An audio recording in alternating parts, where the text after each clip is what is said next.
So welcome to part 4 of Demystifying LLMs for software engineers. We're going to talk about Logits in this video. What we've seen so far in the previous video, we talked about tokens, so how prompts are transformed into tokens and how tokens are transformed into embeddings. Embeddings are the GPS coordinates of the tokens. Now, you've seen this image before. I've added a little bit of more information because from a prompt, which is a string, we process that and create the tokens and the embeddings are sent to the transformer, which is, as I explained in the previous video, our black box. So we're not going to discuss the transformer in these videos. That's for our next series of videos. And out of the transformer comes logits.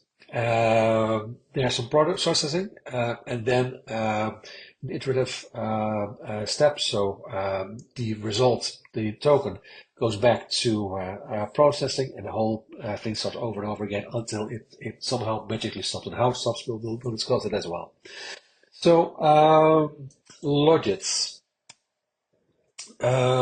Let's start by with the our dictionary. So I don't have a good word alternative for logits, a dirty way like tokens are ASCII, like embeddings are GPS coordinates, and quantization is like an MP3 lossy compression. I don't have a word for that for logits. So if you have an idea, if you know what that should be, do let me know. But Logits is basically a raw score per token. The higher the score, the more suitable the token is to be next in the completion. So out of the transformer comes an array of these logits, these values. A tally of votes per token.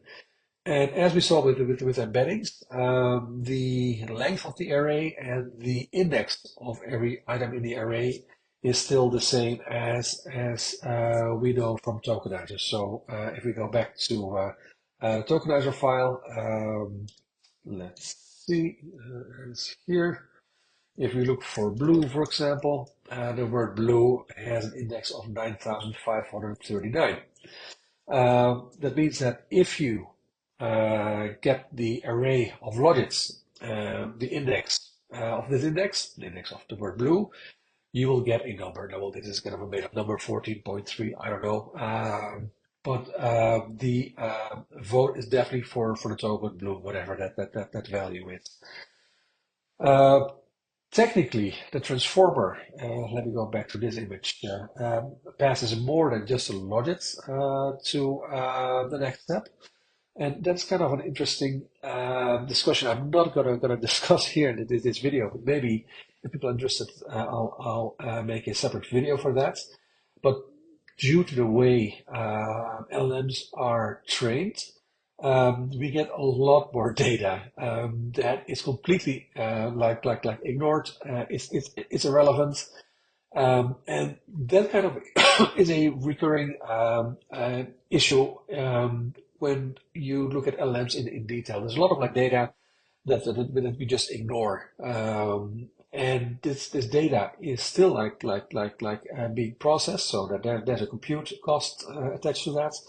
And it's still stored in memory in all the steps in that black box that we call the transformer. So from a kind of engineering point of view, that makes me think hey, there must be room for some optimization. I don't know if that's possible. There are people who know way more than I do about this topic. But it would be interesting to see if somebody ever comes up with like a solution to that, because it does seem that there is like a lot of compute that isn't necessarily useful for predicting the next words. So this is an example. So again, like the array that we get back, or vector in LM speak, is the length of the vocabulary size of the tokens. And here, this is like an example. Again, the scores are made up. Maybe I should run this in Llama too, but I was lazy, so I just made these numbers up. And keep in mind that logits can also be negative. So it could be positive, it could be negative. They can be basically all over the place. And so if you sort them, um, which then you would basically like get something like this. If the sky is a prompt, then blue is probably the highest score, clear, dark, gray, etc. Um, it's important to notice like the context of the prompt is very important. So for example, if the prompt wasn't just the sky is, but the prompt would be something like it's rained, period. The sky is, then very likely gray would be like the top choice, the most obvious choice of the LLM. So that keep that in mind that whatever the prompt is, you will get a different word for this. Now, the interesting thing is technically this is enough to for an LM to function. So if we know that the most likely word is blue, we could, if we wanted to, just add the word blue to the sky is prompt and feed the new prompt, the sky is blue, back into the transformer for the next word. Then that would be totally like legit. That would be fine. It does even have a name. The name for this is greedy decoding. And there is a do sample option. You sometimes can set to false. I'm not sure exactly which ones do or do not. I don't think like OpenAI has it as an option.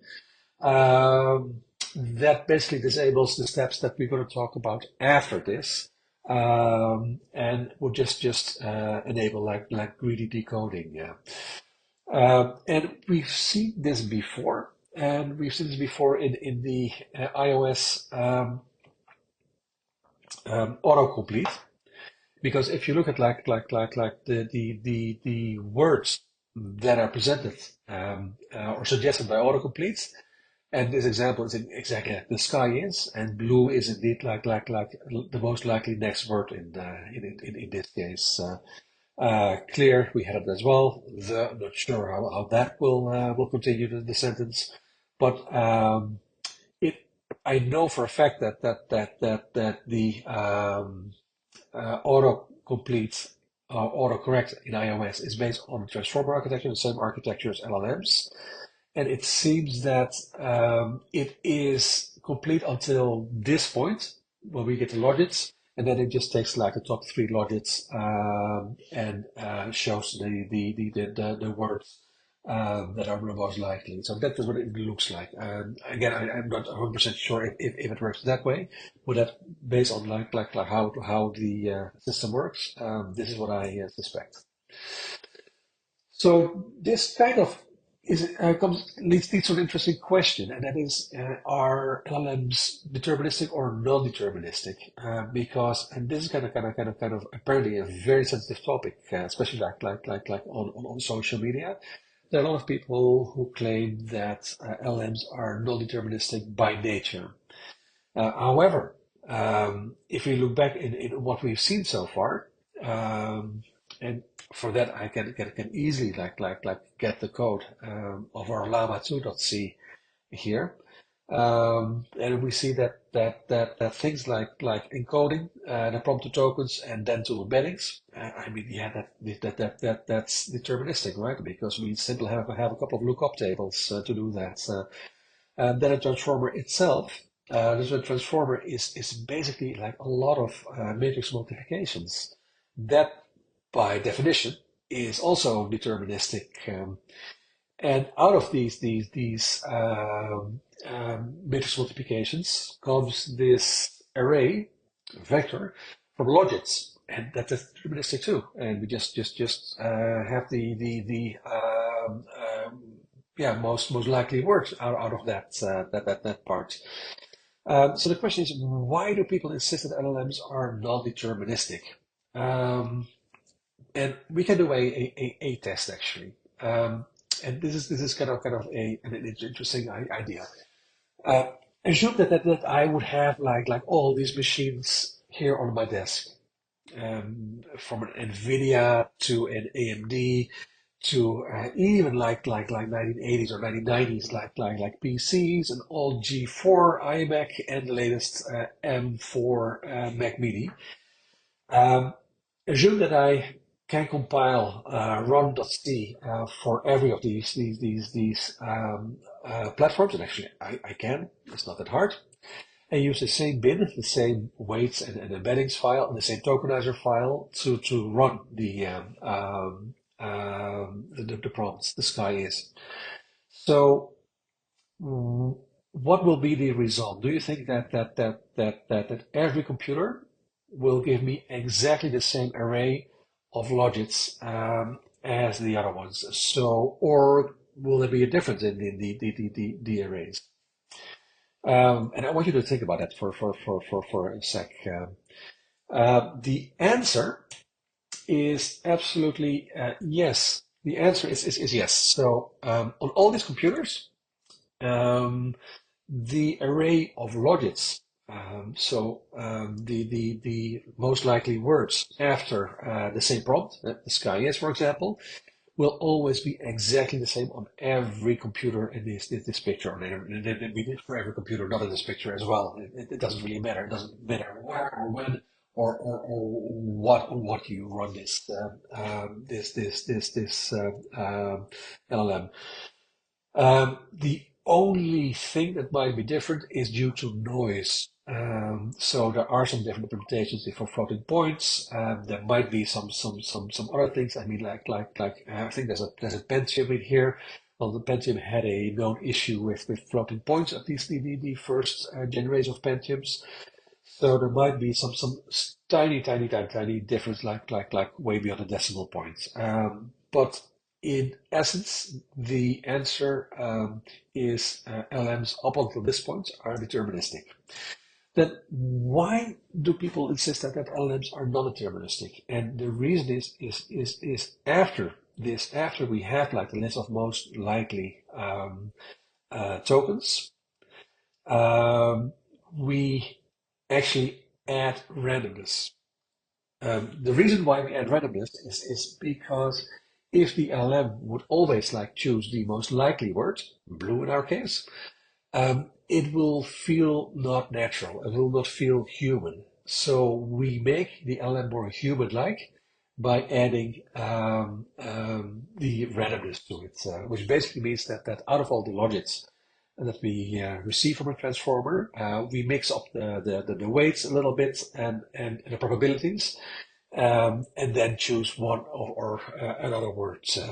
Most of the time it will be the most likely word, and sometimes it will be a less likely word, but it all kind of depends on the settings.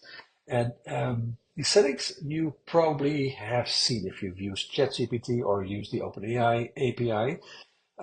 And these settings are temperature, top K, top P, and the do sample, which completely like disables the non-deterministic sampling. And in the next video, I will talk more about like sampling the non-deterministic parts. So in this video, we've seen like that the transformer, our black box, produces logits. Again, an array of values, and the array is as long as the vocabulary size of our tokenizer. The transformer and the tokenizer are deterministic, and we add randomness to make the LLM feel more human-like after this step. So again, if you like this video and want to play yourself with like local LLMs, consider like downloading my app Pico AI Server. It's a free app, and you will be able to run and serve LLM models in your local network. Find me online, Ronald Maddock, and I would like to thank Ray, John, Natasha, Ryan, and Roderick for their feedback on this talk. Thanks so much.